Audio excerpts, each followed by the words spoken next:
নমস্কার। যুক্তি তর্ক সঙ্গে অর্কয় আপনাদের স্বাগত।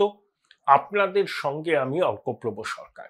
বাংলাদেশের অন্তর্বর্তী সরকারের প্রধান প্রফেসর ইউনূস বিবিসি বাংলাকে একটি সাক্ষাৎকার দিয়েছেন। সাক্ষাৎকারটি খুব দীর্ঘ নয়, আমি মন দিয়ে শুনলাম। ভারত সম্পর্কে তার কি মনোভাব সেটা কিন্তু খুব স্পষ্ট হলো না। তিনি বললেন যে নরেন্দ্র মোদীর সঙ্গে তার কথা হয়েছে, ভারত বাংলাদেশের সম্পর্ক খুবই ঘনিষ্ঠ, দুদেশের উপর নির্ভরশীল, কিন্তু একটু মেঘ জমেছে। মেঘ কবে কাটবে তিনি বলতে পারেননি, বলতে চানও না। তার কারণ ভারতের সঙ্গে সম্পর্কের উন্নতি ইউনূস আন্তরিকভাবে চায় না। ইউনূস চায় পাকিস্তানের সঙ্গে ঘনিষ্ঠ সম্পর্ক রাখতে এবং একই সঙ্গে চীনের সঙ্গে ঘনিষ্ঠ সম্পর্ক রাখতে। সেই জন্য তিস্তা মহাপ্রকল্পের বরাত চীনকে দেওয়ার জন্য উঠে পড়ে লেগেছে অন্তর্বর্তী সরকার। বাংলাদেশের 11টি রাজনৈতিক দলের প্রতিনিধিরা বেজিং সফর করছেন। পাকিস্তান দূতাবাস ঢাকায় খুব সক্রিয়। আইএসআই ডিজিকে রেড কার্পেট পেতে অভ্যর্থনা জানানো হয়েছে। বাংলাদেশের সেনাকর্তারা পাকিস্তান সফর করেছেন। পাকিস্তান থেকে তারা সমরাস্ত্র কিনবেন। আমি পাকিস্তানের একটা টিভি চ্যানেলে আব্দুল বশিতের বক্তব্য শুনছিলাম। তিনি দিল্লিতে পাক হাইকমিশনার ছিলেন। তিনি তো উচ্ছ্বসিত যে 50,000 মেট্রিক টন চাল পাকিস্তান থেকে বাংলাদেশ নেবে, $500 মিলিয়ন বাণিজ্য হবে, ইত্যাদি ইত্যাদি। অর্থাৎ পশ্চিম পাকিস্তান 71-এ অঙ্গহানির ক্ষত ভুলতে চাইছে এবং সেই জন্যই পাক সেনাকর্তাদের বাংলাদেশে ঘন ঘন যাতায়াত, পাক দূতাবাসে সক্রিয়তা, এগুলো বেড়ে গেছে। ইউনূস যখন সাংবাদিক প্রশ্ন করেছেন যে নির্বাচন কবে হবে, তখন ইউনূস বলেছেন তো ডিসেম্বরের মধ্যেই হওয়ার কথা। কিছু সংস্কার হলে, রাজনৈতিক দলগুলো মেনে নিলে ডিসেম্বরে নির্বাচন হবে। এখন একটা জিনিস বললেন যে ডিসেম্বরে, যেটা আমি বলেছি, কেন আবার বলবো এরকম ভাবে, যে ডিসেম্বরেই, যেটা বলেছিল ইউনূসের প্রেস সচিব, যে ওই সময় নির্বাচনের কথা ভাবছেন। কিন্তু দূরাত্মার ছলের অভাব হয় না। পরবর্তীকালে নতুন কোন ছক ইউনূস কষবেন সেটা কেউ এখনো বুঝতে পারছে না। কিছু কিছু আন্দাজ পাচ্ছে, যেমন ইউনূস এবং তার সহযোগীদের সমর্থনে যে দলটি আত্মপ্রকাশ করেছে, জাতীয় নাগরিক পার্টি, তারা কি বলছে, গণপরিষদের নির্বাচন হবে, সেকেন্ড রিপাবলিক হবে, নতুন সংবিধান রচনা হবে, তারপরে নাকি নির্বাচন। ইউনূস একবার বলছেন রাজনৈতিক দলগুলো নির্বাচনের ব্যাপারে ঐক্যমত্য হলেই নির্বাচন হয়ে যাবে, কিন্তু ইউনূসের মদতপুষ্ট ছাত্রদের নতুন রাজনৈতিক দল বলছেন গণপরিষদের নির্বাচন হবে, নতুন রিপাবলিক হবে, নতুন করে সংবিধান রচনা করা হবে, ইত্যাদি ইত্যাদি। অর্থাৎ যত দেরি করা যায় নির্বাচনকে, সেটাই কিন্তু ইউনূসের একেবারে লক্ষ্য। মুখে বলছেন ডিসেম্বরে হবে, চেষ্টা হবে। আবার ইউনূসের মদতে যে রাজনৈতিক দলটি গড়ে উঠেছে তারা বলছেন গণপরিষদের নির্বাচন আগে করতে হবে, সংবিধান সংস্কার করতে হবে। আসলে ইউনূসের মনের কথাই এই ছাত্ররা বলছে, যাতে জল ঘোলা করে নির্বাচনের সম্ভাবনাকে বিষ বাও জলে ফেলে দেওয়া যায়। কিন্তু সেনাপ্রধান কঠোর বার্তা দিয়ে রেখেছেন যে ডিসেম্বরের মধ্যে নির্বাচন করতে হবে। সেনাপ্রধান ইউনূসকে ডক্টর মোহাম্মদ ইউনূস, মুখ্য উপদেষ্টা, নোবেল জয়ী অর্থনীতিবিদ এসব বলেননি, শুধু ডক্টর ইউনূস বলেছেন এবং কড়া বার্তা দিয়েছেন। সাংবাদিক যখন সেনাপ্রধানের বক্তব্য সম্পর্কে ইউনূসকে জানতে চাইলেন, ইউনূস কিন্তু তার বডি ল্যাঙ্গুয়েজই মনে হলো অত্যন্ত অস্বস্তিকর প্রশ্নের মুখে ফেলেছেন সেনাপ্রধান। এড়িয়ে গেলেন, বলতে হয় বলে বললেন, এড়িয়ে গেলেন। আওয়ামী লীগ সম্পর্কে একটা অদ্ভুত মূল্যায়ন। আমি আগে বলেছিলাম না যে আওয়ামী লীগকে বাদ দিয়ে নির্বাচন হবে না, এটা আন্তর্জাতিক মহল বলছে, ভারত বলছে, সেনাবাহিনী বলছে যে অন্তর্ভুক্তিমূলক নির্বাচন। আবার আওয়ামী লীগকে নিষিদ্ধ করার দাবি করছে ছাত্ররা। তখন ইউনূস একটা চমৎকার পন্থা নিয়েছেন। কি সেই পন্থা? যে যারা অপরাধ করেছে তাদের বিচার হবে ইত্যাদি ইত্যাদি। আওয়ামী লীগ নির্বাচনে অংশ নেবে কি নেবে না সে বিষয়ে খোলসা করেনি, আবার বলেছে সবাই তো দেশের মানুষ। অর্থাৎ আওয়ামী লীগের ধরুন যারা সেই অর্থে যাদের বিরুদ্ধে কোনো অভিযোগ নেই, কারুরই নেই, কিন্তু তারাও কোণঠাসা, তারা ঘরে বসে আছে, মিথ্যা মামলায় ফাঁসি দেওয়া হচ্ছে। এই যে ছাত্রদের নতুন দলে সেই অর্থে কত কর্মী আছেন, তাহলে আওয়ামী লীগের কর্মীরা যদি প্রশাসনের কাছে মুচ লেখা দেয়, যদি ক্ষমা চায়, তাহলে তাদের আবার নতুন করে তারা রাজনীতি করতে পারবেন, ছাত্রদের নতুন দলে তারা যোগ দিতে পারবেন। এটা কিন্তু ইউনূসের ছক।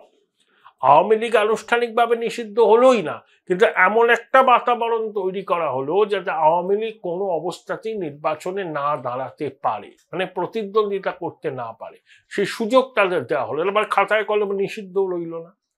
এটা হচ্ছে ইউনূসের ছক। কারণ ইউনূস জানে তার সরকার অগণতান্ত্রিক, অসাংবিধানিক, জনগণের সমর্থন সেই সরকারের উপর নেই। 7 মাস আগে ইউনূসের কে নিয়ে যে প্রত্যাশা ছিল বাংলাদেশের সাধারণ মানুষের মধ্যে, 7 মাস পরে সেই প্রত্যাশা নেই, বেলুনটা ফুটো হয়ে গেছে। এখন অনেকেই বলছেন সমাজ মাধ্যমে, স্যার আপনি এবার সরে যান, সম্মান নিয়ে এবার দেশ ছাড়ুন, এবার দায়িত্ব ছাড়ুন। কিন্তু ইউনূস তো ছাড়বে না।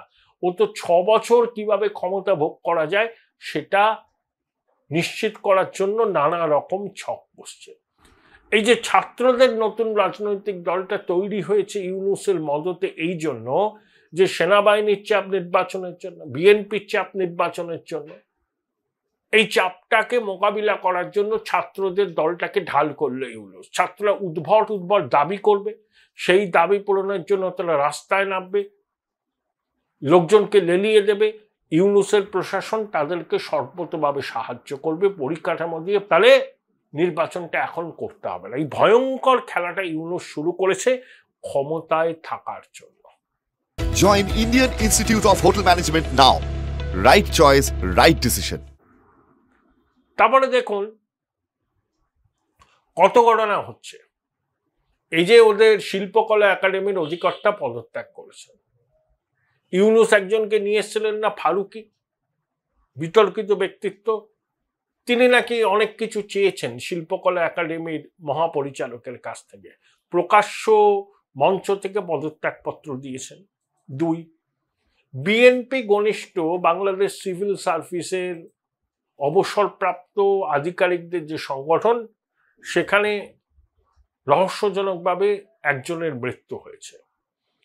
মির্জা ফখরুল ইসলাম আলমগীর এটাকে নাশকতা বলেছেন, খুন বলেছেন, তদন্তের দাবি করেছেন। অর্থাৎ ব্যুরোক্রেসির একটা বড় অংশ ইউনূস সরকারের কাজকর্ম সম্পর্কে একেবারেই খুশ নয়। সবাই যে ইউনূসের বাসায় পতিত স্বৈরাচারের অংশ তা তো নয়, এরা হচ্ছে বিএনপির সমর্থক আমলাকুল। এখন তারাও কিন্তু ইউনূসের নিশানায়। সেজন্য মির্জা ফখরুল ইসলাম আলমগীর সরাসরি বলেছেন যে ঢাকার প্রাণ কেন্দ্রে একটা বহুতলে এইভাবে একজন কি করে খুন হন, নাশকতা, খুন। অর্থাৎ আইন শৃঙ্খলা পরিস্থিতি কতটা অবনতি হতে পারে এটাই কিন্তু তার সব থেকে বড় প্রমাণ। একের পর এক ঘটনা ঘটছে। অধিকাংশ খবর বাংলাদেশের গণমাধ্যম ছাপায় না, কারণ তারা একটা সেলফ সেন্সরশিপ চালু করেছে। কি খবর লিখবো, তাতে আবার অন্তর্বর্তী সরকার রুষ্ট হবে, চাকরি বাকরি নিয়ে টানাটানি হবে। আবার চট্টগ্রামের খবর লেখার ক্ষেত্রে তারা অতিমাত্রায় সাবধানী, কারণ ইউনূস আর তার প্রেস উইং এর মাতব্বর দুজনেই হচ্ছে চট্টগ্রামের লোক। এই হচ্ছে আপনার পরিস্থিতি। কিন্তু সব থেকে উদ্বেগজনক পরিস্থিতি যে সেনা প্রধানের সতর্কবার্তা একদম ডেডলাইন বেঁধে দেওয়ার পরেও ইউনূস কিন্তু ছাত্রদের আসরে নামিয়ে নির্বাচন প্রক্রিয়াকে বিলম্বিত করতে চাইছেন। বারবার বলছেন নির্বাচন তখনই হবে যখন একটা ঐক্যমত্য হবে। তাহলে ঐক্যমত্য কি করে হবে? রাজার দল এই জাতীয় নাগরিক পার্টি, যাদের এত টাকা তারা কোথায় পেল যে ঢাকা শহরে বাংলাদেশ থেকে বিভিন্ন জায়গা থেকে লোকজন এনে সভা করার? সরকার তো অনেক জায়গায় তাদেরকে পরিবহন দিয়েছে, কিন্তু খাওয়ার খরচ, সভা করার খরচ বিপুল। কোথা থেকে পেল টাকা? তারা কি ক্রাউড ফান্ডিং করে টাকা তুলেছে? সরকারের পূর্ণ মদত। যখনই নির্বাচনের দাবি উঠছে, বিএনপির সেনা সাফ জানিয়ে দিয়েছেন যে ওই 18 মাসের মধ্যে নির্বাচন করতে হবে, তখনই ইউনূস এই রাজনৈতিক দলটাকে নামিয়ে দিল রাস্তায়, ছাত্রদের দল, যারা উদ্ভট দাবি করছে গণপরিষদের নির্বাচন, দ্বিতীয় রিপাবলিক, ইনকিলাব জিন্দাবাদ। গণপরিষদ সম্পর্কে ছাত্রদের কোনো ধারণা আছে? দ্বিতীয় রিপাবলিক বলতে কি বোঝায় সে সম্পর্কে কোনো ধারণা আছে? অত্যন্ত মধ্য নিম্ন মেধার কিছু ছেলে মেয়ে এই রাজনৈতিক দলটায় যুক্ত হয়েছে। পৃথিবীর 1000টা বিশ্ববিদ্যালয়ের মধ্যে প্রথম সারির একটাও বাংলাদেশের কোনো সরকারি বা বেসরকারি বিশ্ববিদ্যালয় নেই। সুতরাং বাংলাদেশের বিশ্ববিদ্যালয় কলেজ থেকে যারা পাস আউট হয় তাদের মেধা কি সে সম্পর্কে আপনারা সঠিকভাবেই অনুধাবন করতে পারবেন। তা এই ধরনের নিম্ন মেধার ছেলেমেয়েরা যখন একটা রাজনৈতিক দল করে বড় বড় কথা বলে, তখন বুঝতে হবে কোনো এক অসৎ উদ্দেশ্য সামনে নিয়ে তারা এই দলটা করছে। খুব পরিষ্কার। এবং ইউনূস এবং তার উপদেষ্টাদের মদত আছে নতুন রাজনৈতিক দলটাকে নিয়ে নির্বাচন ভেস্তে দেওয়ার ষড়যন্ত্র করছে ইউনূস। এই আবহে 3রা মার্চ ঢাকা থেকে কলকাতায় আসবেন বাংলাদেশের সেচ দপ্তরের পদস্থ কর্তারা। 5 দিন থাকবেন, ফারাক্কায় যাবেন, যুগ্ম নদী কমিশনের বৈঠক হবে। ভারত ও বাংলাদেশের মধ্যে 54টা নদী আছে। 1996 সালে জ্যোতিবাবু তখন মুখ্যমন্ত্রী, ভারত বাংলাদেশের চুক্তি হয়েছিল, গঙ্গা জল বন্টন চুক্তি। 30 বছর ছিল সেই চুক্তির সময়সীমা। এবার সেই চুক্তিকে মূল্যায়ন করা হবে। বাংলাদেশ বেশি জল চেয়েছে। পশ্চিমবঙ্গ সরকারের ভূমিকা এই চুক্তি সম্পাদন করার ক্ষেত্রে গুরুত্বপূর্ণ। পশ্চিমবঙ্গ সরকার যদি মনে করে যে বেশি জল দিলে পশ্চিমবঙ্গের স্বার্থ বিঘ্নিত হবে, তাহলে জটিলতা বাড়বে। যদিও আমি মনে করি দুই দেশের দ্বিপাক্ষিক সম্পর্কের ক্ষেত্রে এই চুক্তিগুলো খুবই গুরুত্বপূর্ণ, এবং এই চুক্তি রূপায়ণের ক্ষেত্রে শুধুমাত্র কিউসেক সর্বস্ব পাটিগণিতের মধ্যে নিজেদের সীমাবদ্ধ রাখলে চলবে না, কিন্তু অবশ্যই রাজ্যের স্বার্থকে।